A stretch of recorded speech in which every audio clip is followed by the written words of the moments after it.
Okay, hi everyone.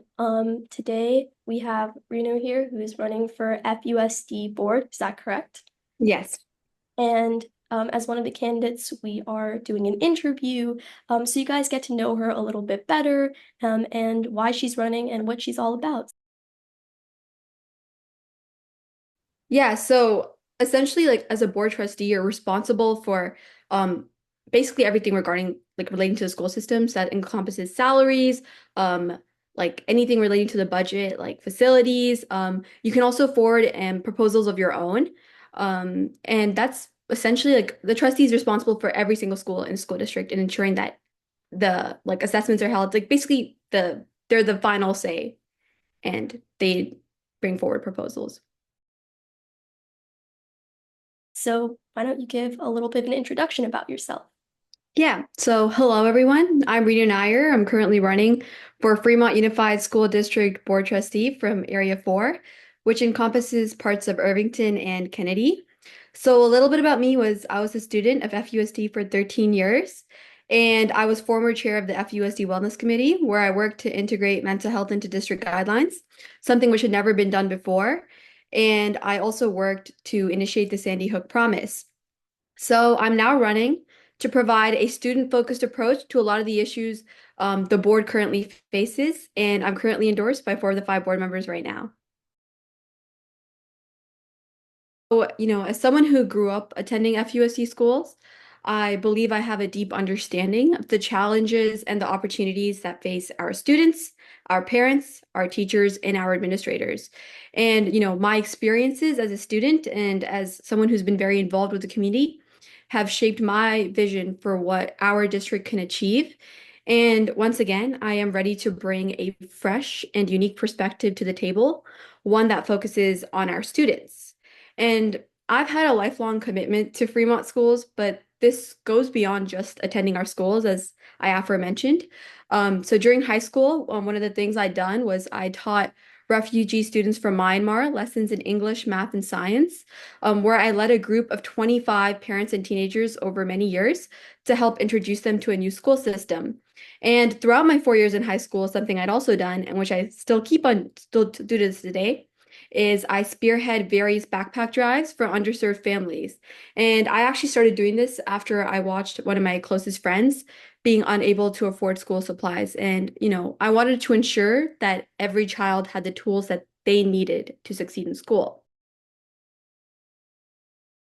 Yeah, so my top 3 priorities, one of them is student wellness, but the other two are campus safety and quality education. So I'll start off with quality education. So what I believe encompasses quality education are 3 things. So, and how I plan on solving this or ensuring that this need is met is one is to basically increase course offerings. So one thing that we've been receiving a lot of concerns about in board meetings and something that has been frequently brought up in open communications by students and parents is the inability to take courses that they want. So what I want to do is I want to have students be able to access courses at other FUSC schools. So what this can do is this can expand opportunities by allowing students to enroll in specialized courses that are not offered at their home schools. And this can basically ensure that every student has the chance to explore advanced or unique subjects. And this is something that has been done in other school districts, and this is something that we can extend to Fremont as well.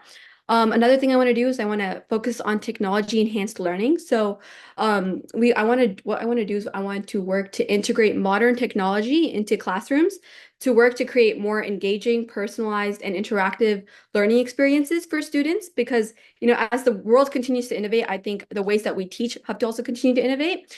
Um, and this can also help teachers because it makes it a lot easier for teachers to understand how to meet the needs of their students. And it also makes things such as grading a lot more accessible. And the last thing I want to do is I want to, continue to enforce a well-rounded curriculum.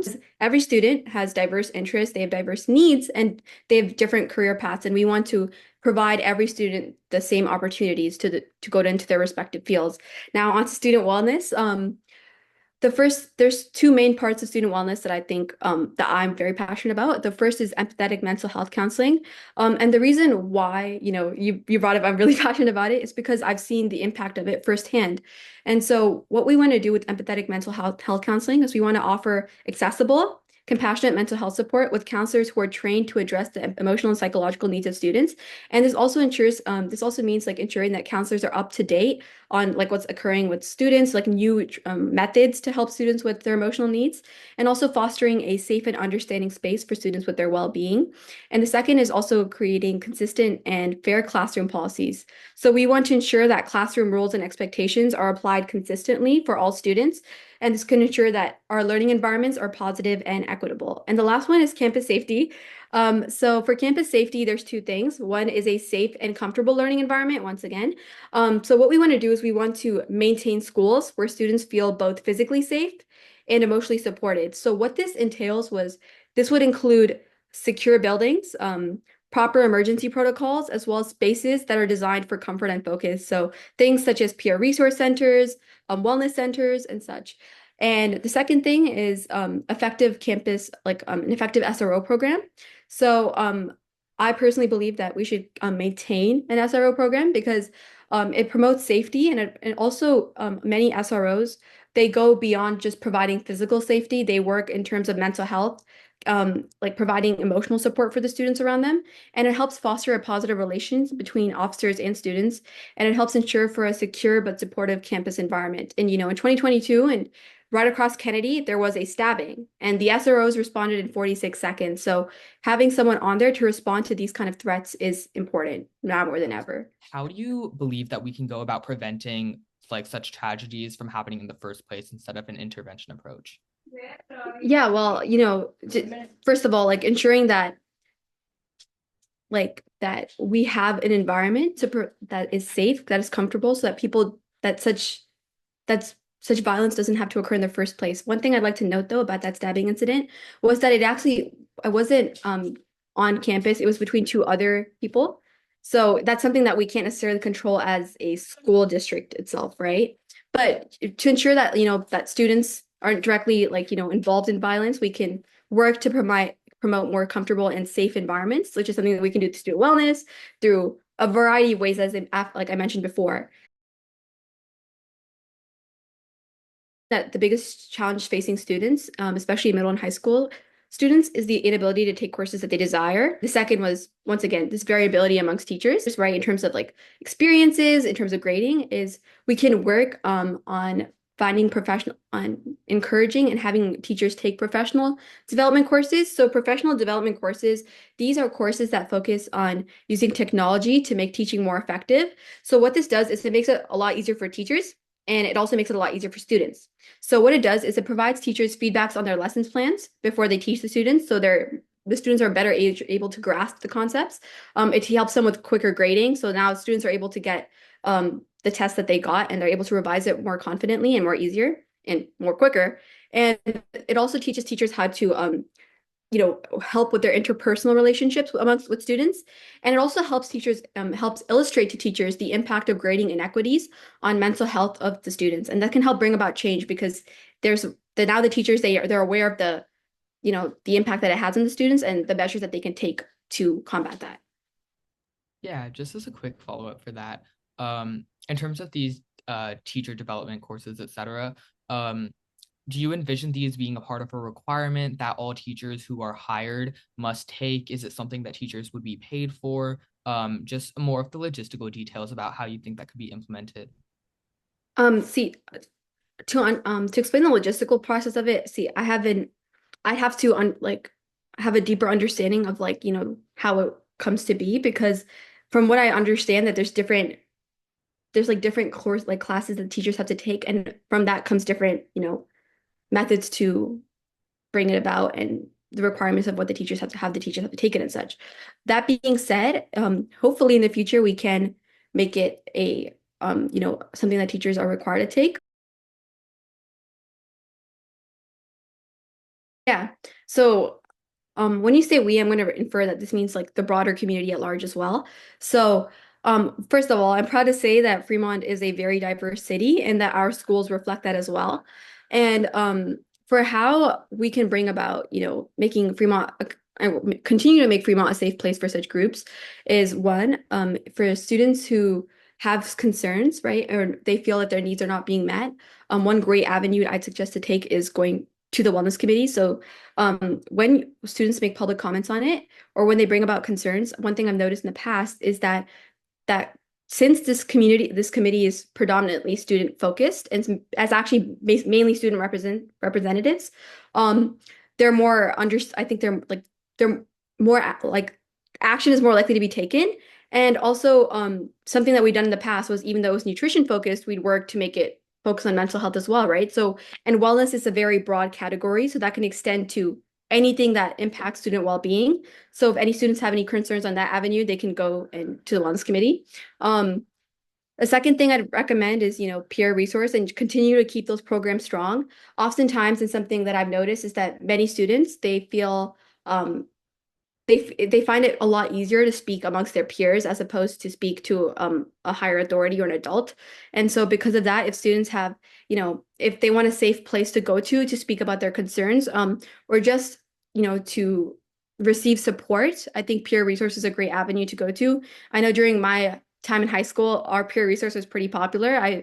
I remember walking by and I'd always see like a couple students in there. So that's a great avenue. And also, as a community, getting involved with helping our unduplicated students. So for those who don't know what that is our unduplicated students refer to students who qualify for reduced or free lunches. There are foster youth and that are also English language learners. So they qualify for all three criteria. So for how I think our community can help, which is something that I've done and I've continue to do, is doing things such as providing resources. Know like bullying is obviously a huge problem in any sort of school district, especially bullying off marginalized youth like queer youth, etc. How can we go about ensuring that our policies and our values as a school district work to prevent this and intervene in those situations? Yeah, for sure. So I'd say right now, like, I don't think, and I'm sure of it, that our schools encourage or like allow for any of such behavior to go unaccounted for. But that being said, I think for some avenues that where students can direct these concerns, one is take it to administration. If that doesn't work, you can like with your direct school administration, you can take it to like district-wide committees and such. The wellness committee is an avenue. The Sandy Hook Promise, which were these anonymous reporting systems for students to report any threats that they felt uncomfortable with. So if students don't feel comfortable going to a teacher, they can go to these personnel on campus and they can report these threats that they face. And I think that's a great avenue for students to consider.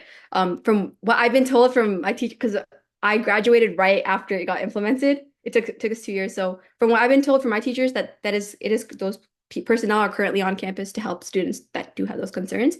Another avenue I can think of is when like if it's like something that they don't want to take further action for, but they feel like it's affecting their mental health, is to go to peer resource. But honestly, right now, what measures I can think of are administrative measures and these anonymous reporting systems. You talked a little about like how access to peer resources and wellness centers is one of the main ways people can, voice their concerns and complaints. Something I've heard about a little bit, not just in public schools in Fremont, but more broadly, is they're quite, overworked and overwhelmed just because, short-staffed, not that many resources. So sometimes when people voice their complaints, they're not necessarily addressed by anyone. They're just heard and kind of nothing happens. So do you have any way of ensuring that, when people voice their concerns within these forums, that they can be addressed and solved? Yeah, for sure. So with the issue of wellness concerns being short-staffed, from what I know with Irvington was what they did, they'd actually work to include students like peer counselors as a part of the wellness concern, like as a part of the wellness centers. Many students were interested in helping out their peers, so that those wellness centers were constantly filled with new people. So, and what I also saw that Irvington had done was they had a new person like for every single day, so prevent burnout from occurring. And in the case that wellness centers are understaffed, I think there's ways to go about that too. Like publicity is a great way to encourage people to get involved with these wellness centers. When it comes to instances such as like bullying, or when there's like these larger concerns that students don't necessarily feel comfortable talking to other students about, and they need like administration to take action, if what Anushree is saying like does occur, like staff and administrators are kind of overworked and they don't have the capacity to deal with those like very hefty concerns. Like how can we go about solving that or fixing that or making sure that like these pressing needs that are being voiced by students are actually, taken into account? Yeah, so honestly, if administrators themselves, like within the schools, are not able to or are not properly handling your matter, I'd say the best course of action to take is to go to a higher authority beyond that. And like so oftentimes when students or parents feel that, that their concerns haven't been met properly, they speak to the board members, they email them, or they'll go to these individual committees like the wellness committee. That's where I frequently see the course of action being taken. One thing I'd also recommend is if to I guess sort of publicize, your concern, is to speak during the open communications of board meetings because people do end up taking notice of that. And so I do recall that people from Blake Howe had come a week ago to speak about their concerns of the safety on campus. And right after that, I'd seen many people circulate these messages in group chats and continue to try to advocate for those students about the safety of Blake Elementary campus. So Do you think that there should be some sort of reform done on a school level to fix that? It's like instead of having to kind of climb up the ladder, or do you think that like the system that we have in place is sufficient? I mean, honestly, I think, there's a I think us okay, I think there's a lot to do in terms of improvements for our school district as well, right? As well as great as a school district is, there's always a lot more to do. Um, and I I do think that there's ways to ensure that our administrators are adequately addressing these needs. And something that I pointed like attention to earlier with empathetic mental health counseling was to ensure that we had more resources for our counselors to address these measures more effectively, right? I don't think there should be a need to go to higher authorities, but unfortunately that is sometimes the case. And in the case that I am elected, I will work to ensure that those problems do get resolved if brought up to me. I know you mentioned a little bit about, this example of kids from like Blackout coming to this a meeting. In terms of wellness centers, which you talk about a lot, do you have any examples of like any students who come to wellness centers and like some change has come about from their voicing their complaints there? Some of the students, they had gone to like centers to report like I can't re- okay, to report like the behavior of like one of their like an administrator, and they were too scared to take action. So what had happened was um they some of the other students who were there, they'd worked to bring some of their friends and their parents to come. They didn't go to the board, but they went to one of the smaller committees and they'd spoken about it. And I'd actually talked to some of their parents afterwards. This was 2 years ago, and to about like what was going on. Yeah, but from what I do know is like the overwhelming majority of the center like cases are strictly for the mental health and mental well-being of the students, which is important. As someone who's been a student, I aim to be that voice for our students, especially those who you mentioned, like who are bullied and can't speak up, who can't, who aren't able to take the necessary actions that they need to get their voice heard, right? And I've experienced a lot of these issues firsthand. And as a result, I believe that I can provide a different approach to solving the problems that the students currently face. And, in terms of like my experience with like with volunteer work and such, I understand how to benefit our community like not just as a board member, but also as someone at the community at large. And and how to work on using community-led initiatives to improve the quality of life for our students. And at the end of the day, I think I've sort of shown how I'm a qualified candidate through this. And I believe that the board also properly recognizes that with the fact that 4 of the 5 board members right now do currently endorse me. And that speaks volumes about my ability to serve on the board, my ability to work with the board members, but also about their trust in my capabilities and my sincerity. That makes a lot of sense. Thanks. I think one of the last questions that I had was, as a young candidate, you're obviously managing a lot, like school, course load. With this job, obviously it seems that it has a lot of, work that comes with it. There's a lot of requirements. How do you plan to manage all of that? Yeah, for sure. So, well, as a community college student, I'm sure you know of this, but I basically plan out my classes to only land on like one day. So I only have classes on Mondays, and the rest of the week I'm free to do work for the board. And what I've also done was to ensure that I'm able to stay in my position for 4 years. I've worked to plan out my course courses according to the transfer agreements for local universities only. And on top of that, um, I've basically worked to just clear up my schedule exactly according to what board meetings are, when board meetings are, when there's events for the board. And as a result, if you've seen some of the board meetings itself, I've been to basically every single one and I've spoken at every single one. And beyond that, I'd say that being a student is a far less time commitment as opposed to being for a person who has a full-time job and is a board member and has a family of their own, right?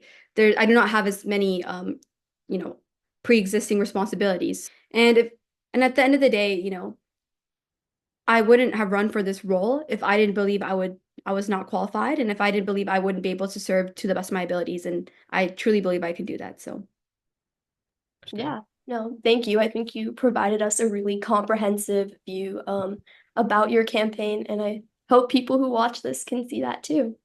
thank you. Thank you so much. Yeah, thank you for having me.